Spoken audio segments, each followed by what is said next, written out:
Kira-kira sektor saham apa yang bakal manggung di tahun ular kayu? Yuk kita bahas.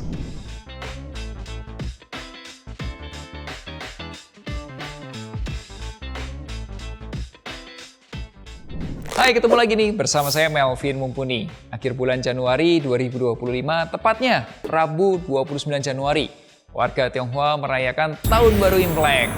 Tahun lalu itu tahunnya naga kayu. Nah, sekarang menjadi tahunnya ular kayu, Shoko. Apakah ada sektor-sektor usaha yang diuntungkan di tahun ular kayu? Nah, ini CLSA Sekuritas mengulasnya dalam report yang berjudul Feng Shui Index 2025 Report, Year of the Wood Snake. Nah, yuk kita bahas. Seperti yang kita tahu, ada 12 shio dalam zodiak China, yaitu ada naga, ular, kuda, kambing, monyet, ayam, anjing, babi, tikus, kerbau, macan, dan kelinci. Menurut report 2025 Feng Shui Prosper Guide Year of the Wood Snake, shio yang paling diuntungkan adalah shio tikus, monyet, anjing, macan, ayam. Congrats ya. Aku nggak akan bahas satu-satu shio-nya. Kenapa? Karena bakal panjang banget dan tentu saja aku bukan ahlinya di bidang Feng Shui. Nah, jadi langsung aja cus ke reportnya dari DBS dan Wei Feng Shui Group. Linknya ada di deskripsi berikut ini. Nah, apakah shio kamu itu termasuk yang beruntung di tahun 2025? Kasih like-nya ya. Thank you. Sedikit berbalik ke analisa CLSA. Jadi tahun 2025 ini pasar saham, khususnya pasar saham Hong Kong. Kenapa? Karena CLSA itu di Hong Kong. Namanya pasar sahamnya adalah Hang Seng. Kalau di Indonesia namanya IHSG, di tempatnya Hong Kong namanya Hang Seng. Hang Seng akan mengalami banyak gejolak di sepanjang tahun. Pasar saham Hang Seng akan mulai meningkat di akhir tahun. Kurang lebih kondisinya itu sama seperti tahun 2013. Waktu itu zamannya tahun ular air. Jadi Hang Seng mengalami kenaikan dan penurunan sepanjang tahun dan ditutup di akhir tahun yang turun. Nah, gimana nih dengan IHSG kita? Kita coba lihat di tahun 2013, tahun yang sama, tahun ular, tapi bedanya ular air. IHSG awal tahun 2013 itu mengalami rally panjang banget sampai bulan Mei. Kemudian mengalami penurunan sampai menyentuh titik terbawahnya di bulan Agustus. Dan kembali rebound sampai akhir tahun, cuman reboundnya ya nggak sekencang itu. Nah, lalu bagaimana dengan bisnis yang diuntungkan? Selain shio, hewannya ada juga elemennya. Sedikit berbeda nih dengan Avatar Aang ya, yang punya 4 elemen. Kalau di Cina itu ada 5 elemen. Ada kayu, api, bumi, metal itu besi, dan air.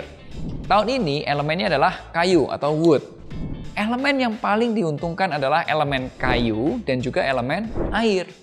Kira-kira bisnis-bisnis apa yang cocok dengan elemen kayu dan air?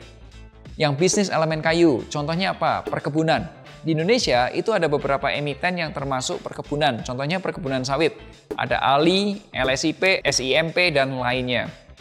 Kemudian ada bisnis kayu gelondongan atau wood lodging. Seperti apa emiten kayu? Nah, ada juga 3, furniture seperti emiten wood dan sofa. Yang keempat, obat-obatan atau alat-alat kesehatan dan kedokteran seperti sahamnya KLPF, KLP Pharma, Rumah Sakit Hill, Silo, Mika, atau juga saham laboratorium seperti Prodia, PRDA. Selain itu, ada juga bisnis seperti bisnis lingkungan, floris, pendidikan, dan bidang jasa. Nah, kira-kira emiten apa nih? Ya, silakan tulis di kolom komentar.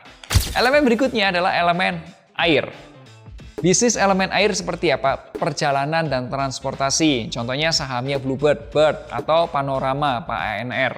Yang kedua adalah minuman dan alkohol, seperti sahamnya INDF, ICBP, Roti, Cleo, ADES, CMRY, dan lain sebagainya. Ada juga perikanan, seperti sahamnya Japfa, DSFI, dan Crab. Keempat ada logistik, seperti sahamnya Asta, SMDR, Temas, dan lain sebagainya. Dan juga ada jasa konsultasi, fasilitas pengelolaan air, peralatan penyelamat hidup. Tapi kira-kira emitennya apa ya? Tulis kolom komentar ya. Saya pribadi nggak milih saham berdasarkan shio atau Feng Shui. Kenapa? Satu, saya bukan ahlinya di sana.